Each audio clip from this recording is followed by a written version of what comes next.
Hey, what's up guys, and welcome to Xbox On. We finally managed to see that Red Dead Redemption 2 trailer, which I've been so excited for because I'm a huge fan of Rockstar games like GTA 5, San Andreas, kind of Red Dead Redemption 1, which was absolutely amazing. That ending. You forgot Bully. Bully was amazing. I'm sorry. So those games are full of awesome features. So here's a few things that we'd love Red Dead 2 to steal from them. LA Noire may have had its faults, but I personally was a huge fan. The whole feel for the game resonated with me. I love that 1920s thriller style. Whilst I don't think LA Noire triumphed in terms of being an open world game, there was certainly a lot it did do right. And not only because it made me feel like smoking cigars and drinking whiskey was a sound career choice either. Something unique about LA Noire, which sets itself apart from many games, is the fact that you play the good guy. When you think of Rockstar games, you think of getting away from the police as fast as you can because you've just robbed 8 stores in a row and you've run over a grandma or 12. Whereas in LA Noire, you were the police chasing the kleptomaniac grandma killer. So whilst Red Dead may not be overrun with convenience store holdups or grandmas on the loose, there's still plenty of crimes for those naughty criminals to get up to. I think the idea of being law enforcement in the Wild Wild West would be brilliant. Chasing down the bad guys on your trusty steed, frequenting the local saloon to check out what bad deeds are being planned around the blackjack table, and locking up criminals in the rusty old cell and bringing them some measly rations so they'll finally spill the beans. There would be wanted signs as far as the eye could see that you were in charge of, and not a whisper of bad doings will get out of someone's mouth before you hear about it. You own that town, and you damn well make sure that the citizens who live there know that. Abide to the law or face the punishment. See, I was born for this role. Of course, it's not always fun having to be the good guy all the time, so that's where GTA 5's use of different protagonists would fit in perfectly. Play the bad guy, play the good guy, hell, play the good guy who wants to be the bad guy and the bad guy who desperately wants to be good. Or you could just play the part of me. Stay in all day and all night playing Skyrim Special Edition so you don't have time to do crime, or have friends, or have a life. What are the key ingredients for a great Western game? I'd say guns, horses, duels, beer, poker, and of course a classic bank robbery. The original Red Dead Redemption was too focused on its tale of revenge for John Marston to waste much time on heists, though it did feature one excellent crime in the Great Mexican Train Robbery mission. As the name suggests, you rob a train with a gang of Mexicans, sneak on board, decouple the precious cargo, and go loud with a tasty Gatling gun.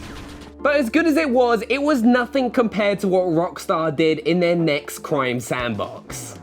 In GTA 5, Rockstar didn't just deliver a great heist, they built a whole game around the idea. The opening bank robbery sets a tone for the game as you burst into the rural vault, seize the loot and make a violent getaway across the blood-splattered snow. Admittedly, it doesn't end amazingly well for those involved, but it's a really exciting opener.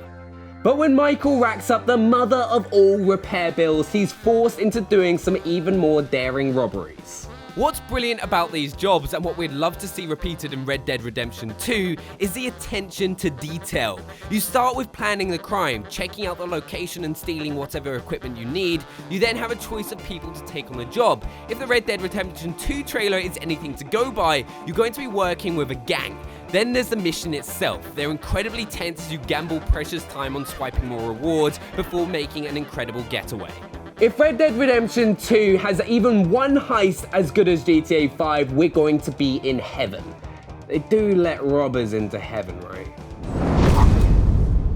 Now, as winter rolls in and it gets absolutely bloody freezing, it's got me thinking about the passing of seasons. It's something I really loved in Bully, Rockstar's endearingly thuggish school simulator. It was incredible for a number of reasons, but one thing that sticks in my mind is the way we saw the same world develop over the course of the year. From autumn-coloured leaves, to slippery icy playgrounds in the winter, to the gorgeous glow of the sun during the summer. The world and the way you interacted with it changed as time progressed, and that's always a nice touch. When you're sinking lots of hours into a game, it's pretty satisfying to have time pass in that world too. If I spent 8 hours solid on my couch playing a game whilst eating Chinese takeaway and pondering where exactly it was that my life went wrong, I want a game to show that time has passed too. Of course, it's tricky when it comes to Red Dead Redemption, as it's set in such a hot desert setting that you'd expect 24-hour sunshine and dry heat no matter what. But there's still room for seasonal change. The trailer shows great stretches of farmland that could develop over the year, and even this close to the border, those winter nights can get awful cold. The first Red Dead Redemption felt like it leaned on geographical regions for different climates, the baking sands of Cholla Springs and the more modest climate of Hannigan's Stead. It'd be great to see the whole vibe of the world change over time. Imagine galloping over snow on your horse and hearing the crunch of the snow underneath its hooves, watching the sunset in the distance as orange and red leaves fall from the tree, or starting off on a mission in the early hours of dawn, surrounded by that fresh dew that only spring brings.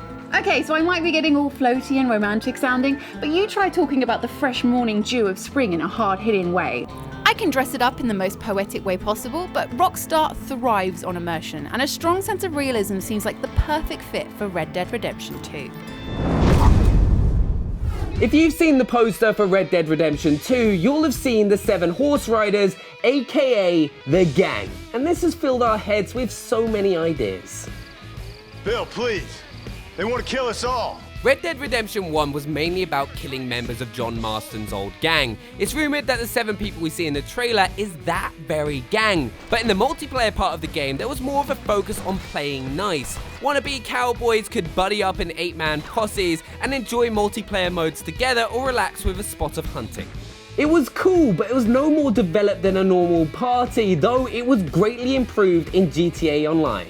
In GTA 5's Online City, you can set up all kinds of organizations that create new ways to play. You might hire a swanky office and launch yourself as a CEO, hiring other players to run smuggling organizations and protect warehouses full of precious stock. Or if the idea of role-playing as a corporate fat cat makes you feel ill, you can slum it with a biker gang, again hiring other players to serve as your lieutenants. Rockstar have even said that Red Dead 2 will provide a foundation for a new online experience, so let's hope some awesome ideas from GTA Online will resurface in Red Dead 2.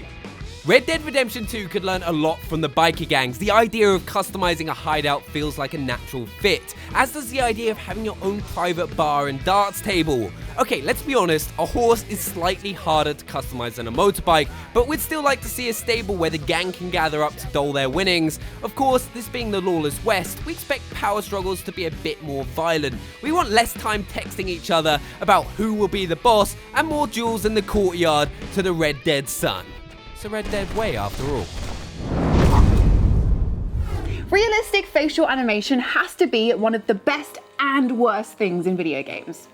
Take LA Noire. It was a genius idea. Bring in detailed facial animation to a game where you have to use your detective skills to work out who's lying and who's telling the truth. Each scrunched eyebrow could be an indication of their guilt, plus if you look to the left when you talk, it's meant to be a sign of lying, right? And I, for one, did not eat the last donut in the staff room.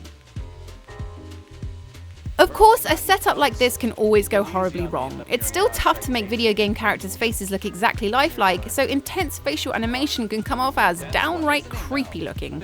But it's been a few years since LA Noire, and I'm sure the technology has come a long way. So I say bring some of that intense eyebrow scrunching to Red Dead Redemption 2, especially if it goes down the law enforcer route. It would be handy in all kinds of situations. Imagine playing Red Dead Redemption's classic game of poker where you can actually read the opponent's poker face. Yes, that's a straight flush for sure. It would also be cool to see some familiar faces involved too. LA Noire's Detective Phelps was played by that guy from Mad Men, and considering I went through a stage where I was obsessed with that show, it was definitely a welcome addition for me. Think about some of the cool actors and actresses they could get involved with Red Dead 2. I mean, the cast of Westworld are a shoo-in, right? Agreed? If we had any criticism for the original Red Dead Redemption, it sometimes took itself a little bit too seriously. Rockstar's dedication to realism made for wide stretches of barren desert dotted with the odd unhappy soul, and Marston himself was hardly a barrel of laughs going about his grim business with steely determination and a permanent grimace. The odd drink aside, he rarely let his hair down. Of course, this was all fixed in the Undead Nightmare DLC, which led to some of the most fun I've ever had in a Rockstar game. For starters, it's Red Dead Redemption with zombies. What's not to love? Seeing all the characters we've met in the main story getting munched by dead heads is hilarious. It showed Rockstar completely at ease with smashing up all the things they'd spent hours carefully building. Then there were the missions themselves as you reclaim familiar towns from the undead, try to sniff out the root of the zombie plague and go about building an arsenal of zombie-slaying weaponry, fiery phosphorus rounds and a one-shot kill blunderbuss. Don't mind if we do. And then there's one of the greatest side missions that Rockstar have ever created, the 4 Horses of the Apocalypse.